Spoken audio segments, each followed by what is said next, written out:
அனைவருக்கும் வணக்கம். ரத்தம் நம்ம உயிர் சேனல் என்பது லெபார்டரி சேனல். நம்ம சேனலை சப்ஸ்கிரைப் பண்ணாதவங்க சப்ஸ்கிரைப் பண்ணுங்க. சப்ஸ்கிரைப் பண்ண எல்லா அன்புள்ளங்களுக்கு என் நன்றியை தெரிவித்துக் கொள்கிறேன். இந்த வீடியோல என்ன பார்க்க போறோம் அப்படின்னா, இம்யூனிட்டி, அதாவது நோய் எதிர்ப்பு சக்தியை பற்றி நம்ம இந்த வீடியோவில் பார்க்க போறோம். இந்த நோய் எதிர்ப்பு சக்தியை எத்தனை வகையாக பிரிக்கலாம், இந்த நோய் எதிர்ப்பு சக்திக்கு என்ன டெஸ்ட் பண்ணணும் அப்படிங்கிறதையெல்லாம் இந்த வீடியோவில் நம்ம பார்க்க போறோம். இப்போ நோய் எதிர்ப்பு சக்தி அப்படிங்கிற இந்த வேர்டை எல்லாருமே பொதுவாக நம்ம அடிக்கடி கேள்விப்படுகிற ஒரு விஷயம். இப்போ ஒரு உடம்புக்கு முடியல அப்படின்னா ஹாஸ்பிட்டலுக்கு போகிறோம். ஹாஸ்பிட்டல் போகும்போது பல பிளட் டெஸ்ட் எல்லாம் எடுக்க சொல்கிறாங்க.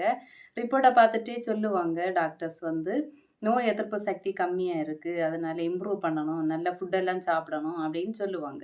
இந்த நோய் எதிர்ப்பு சக்திக்கு பார்த்தீங்கன்னா நம்ம உடம்புல எல்லா ஆர்கனுமே அதோட வேலையை செய்யுது. ஏன்னா இந்த நோய்கள் தாக்காத வண்ணம் அந்தந்த ஆர்கன் அததுக்கு ஏற்ற பணிகளை செய்துட்டு இருக்கு. ஆனாலும் இந்த பிளட்டில் நம்ம எப்படி டிசைட் பண்ணுறோம் அப்படிங்கிறத நம்ம இதில் பார்க்க போகிறோம். இப்போ பிளட்டில் பார்த்தீங்கன்னா பிளட் செல்ஸ் இதுக்கு முக்கியமான பங்காற்றுகிறதா காணப்படுது. இப்போ பிளட்டில் இருக்கக்கூடிய இந்த இரத்த வெள்ளையணுக்கள் பார்த்தீங்கன்னா டைரக்டாக இன்வர்டிங் ஆர்கானிசத்தோட ஃபைட் பண்ணுற ஒரு நிலைமை இருக்குது. இதுதான் முக்கியமாக நம்ம இம்யூனிட்டிக்கு பிளட் டெஸ்ட்டை பண்ணுறதுக்கு முக்கியமான ஒரு ரீசன். இப்போ பார்த்தீங்கன்னா, இப்போ டைரக்டாக ஒரு வைரஸ் ஆகட்டும், பாக்டீரியாவாகட்டும், ஃபங்கஸ் ஆகட்டும், பேரசைட் ஆகட்டும், இது தாக்குறதுக்கு நம்ம பிளட்டில் நுழையும் போது நம்ம பிளட்டில் இருக்கக்கூடிய வெள்ளை அணுக்கள் டைரக்டாக அட்டாக் பண்ணி, சில நேரங்களில் வெள்ளை அணுக்கள் அதிகமாகுது, சில நேரங்களில் வெள்ளை அணுக்கள் கம்மியாகிற சூழ்நிலையும் நம்ம ரிப்போர்ட்டில் பார்க்க முடியும். இப்போ பார்த்தீங்கன்னா திடீர்னு அந்த வெள்ளை அணுக்கள் நார்மல் வேல்யூவை விட ரொம்ப இன்க்ரீஸாக போகுது அப்படின்னா சடனாக ஏதோ ஒரு இன்ஃபெக்ஷன் அட்டாக் பண்ணியிருக்கு அப்படின்னு கூட புரிஞ்சுக்கலாம். லோவாக இருந்துச்சுன்னா சில இன்ஃபெக்ஷன் தாக்கியிருக்கு, இல்லை க்ரானிக்காக ரொம்ப நாளாக இந்த இன்ஃபெக்ஷன் இருக்குது அப்படின்னு கூட நம்ம இந்த பிளட் டெஸ்ட்டை பார்த்து நம்ம புரிஞ்சுக்கலாம். இதில் இம்யூனிட்டியை எத்தனை டைப்பாக பிரிப்போம் அப்படின்னு பார்த்தீங்கன்னா 2 டைப்பாக பிரிக்க போகிறோம். இந்த இம்யூனிட்டிக்கு மெயினாக வெள்ளை அணுக்களில் இருக்கக்கூடிய லிம்போசைட் என்கிற வெள்ளை அணு பார்த்தீங்கன்னா ரொம்ப ரொம்ப முக்கியமான பணி செய்கிறது இந்த லிம்போசைட். அப்போ இம்யூனிட்டி இப்போ வெள்ளை அணுக்கள் 5 டைப்பில் பிரிப்பாங்க. ஒவ்வொரு வெள்ளை அணுக்கும் ஒவ்வொரு முக்கியமான பணி பிளட்டில் இருக்குது. இப்போ பார்த்தீங்கன்னா நியூட்ரோஃபில் அப்படிங்கிற வெள்ளை அணு, லிம்போசைட், மோனோசைட், ஈஸ்னோஃபில், பேசோஃபில் அப்படின்னு 5 டைப்பான வெள்ளை அணுக்களை பிரிக்கிறாங்க. இந்த 5 டைப்பான வெள்ளை அணுக்களுக்கும் 5 விதமான வேலைகள் இருக்குது. இதில் முக்கியமாக இம்யூனிட்டிக்கான வேலை எடுத்துக்கிற ஆள் யார் அப்படின்னு பார்த்தீங்கன்னா இந்த லிம்போசைட். இந்த லிம்போசைட்டை நம்ம பிளட் டெஸ்ட் பண்ணால் கண்டுபிடிச்சிருவோம். இப்போ இதில் இந்த இம்யூனிட்டி அப்படிங்கும்போது இந்த ரெண்டாக இதை பிரிக்கிறோம். இந்த லிம்போசைட் இந்த இம்யூனிட்டியில் எப்படி ஆக்ட் பண்ணுது அப்படிங்கிறத இந்த டைப்பில் நம்ம பார்க்குறோம். இப்போ இன்னேட் இம்யூனிட்டி, அக்வர்ட் இம்யூனிட்டி அப்படின்னு 2ஆக பிரிக்கலாம். இந்த இன்னேட் இம்யூனிட்டி அப்படிங்கும்போது அட் பர்த்லேயே இருக்கக்கூடிய ஒரு இம்யூனிட்டி. இப்போ ஒரு பேபி டெலிவரி ஆகும்போதே இந்த இன்னேட் இம்யூனிட்டி ஒர்க் பண்ணுது. இது அட் பர்த்லேயே நமக்கு நேச்சுரலாக ப்ரெசன்ஸ் பண்ணக்கூடிய ஒரு இம்யூனிட்டி. அடுத்ததாக பார்த்தீங்கன்னா இந்த அக்வர்ட் இம்யூனிட்டியில் 2ஆக பிரிக்கிறாங்க. ஒன்று டெவலப்மெண்ட் ஆஃப் செல் மீடியட் இம்யூனிட்டி, இன்னொன்று பார்த்தீங்கன்னா டெவலப்மெண்ட் ஆஃப் ஹியூமரல் இம்யூனிட்டி அப்படின்னு 2ஆக பிரிக்கிறாங்க.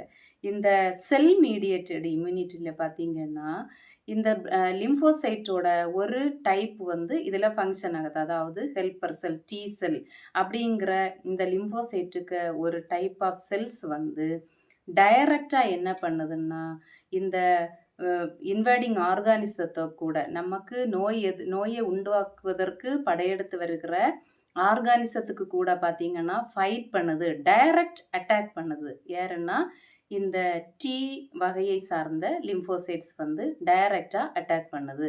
அடுத்ததாக பார்த்தீங்கன்னா இந்த டெவலப்மெண்ட் ஆஃப் ஹியூமரல் இம்யூனிட்டி. இந்த ஹியூமரல் இம்யூனிட்டி என்ன பண்ணுது அப்படின்னா destruction of invading organism by antibodies. அதாவது இந்த பி டைப்புடைய லிம்போசைட், அதாவது இந்த லிம்போசைட்டை 2 வகையாக பிரிப்பாங்க. ஒன்று டி லிம்போசைட், ஒன்று பி லிம்போசைட் அப்படின்னு இந்த லிம்போசைட்டுக்கு ஃபங்க்ஷனின் அடிப்படையில் பிரிப்பாங்க. இதில் இந்த பி லிம்போசைட் என்ன ஒர்க் பண்ணுது அப்படின்னா ஆன்டிபாடிஸை ப்ரொடியூஸ் பண்ணி இந்த ஆன்டிபாடிஸை கொண்டு இந்த இன்வைடிங் ஆர்கானிசத்தை அட்டாக் பண்ணுது. அப்போ இந்த டி லிம்போசைட் எல்லாம் பார்த்தீங்கன்னா டைரக்டாக போரிடுது. இந்த பி லிம்போசைட் எல்லாம் பார்த்தீங்கன்னா, இன்னொரு ஆன்டிபாடி அதாவது இன்னொரு புரோட்டீன் டைப்பான ஒரு சப்ஸ்டன்ஸ வந்து புரொடியூஸ் பண்ணி, அதன் மூலமா போரிட வைக்குது இந்த பி லிம்போசைட். இதுதான் வந்து பார்த்தீங்கன்னா, ஒரு இம்யூனிட்டியோட மிக முக்கியமான ஒரு குறிக்கோள். இப்ப இதுல வந்து லிம்போசைட் வந்து இந்த இம்யூனிட்டில மிகவும் முக்கியமா ஒர்க் பண்ணுது. இதுல வந்து நம்ம எத்தனையா பிரிக்கிறோம் அப்படிங்கிறத பார்த்தோம். இப்ப இந்த லிம்போசைட் எப்படி வந்து ஒர்க் பண்ணுது அப்படிங்கிறதையும் பார்த்தோம். இப்ப இந்த இம்யூனிட்டிக்கு வந்து என்ன டெஸ்ட் பண்ணலாம் அப்படின்னு பார்த்தீங்கன்னா, இப்ப பிளட் டெஸ்ட்ல வந்து பொதுவா வந்து ஒரு பிளட் செல் கவுண்ட் அப்படிங்கிற டெஸ்ட்ட பார்த்தோம்னா, இந்த இம்யூனிட்டி பவர் எப்படி இருக்குது அப்படிங்கிறத நம்ம கண்டுபிடிக்கலாம்.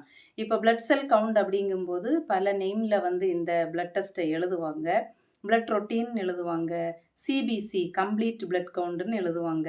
அதாவது எஃப்பிசி அப்படின்னு பல நேம்ல இந்த பிளட் டெஸ்ட்ட வந்து எழுதலாம் டாக்டர்ஸ். இப்படி வந்து பார்த்தீங்கன்னா, நம்ம இம்யூனிட்டி பவர் இந்த வெள்ளை அணுக்களோட ஆதிக்கம் எப்படி இருக்குது? இம்யூனிட்டி பவர் கரெக்ட்டா இருக்குதா? அப்படிங்கிறதையும் இந்த டெஸ்ட்டின் மூலமாக நம்ம கண்டுபிடிக்கலாம். ஓகே ஃப்ரெண்ட்ஸ், இந்த வீடியோ உங்களுக்கு பிடிச்சிருந்துன்னா, லைக் பண்ணுங்க, ஷேர் பண்ணுங்க, சப்ஸ்கிரைப் பண்ணுங்க. மீண்டும் இப்படிப்பட்ட லெபார்ட்டரி வீடியோக்களுக்கு இணைந்திருங்கள். ரத்தம் நம்முயிர் சேனலோடு. Okay, by.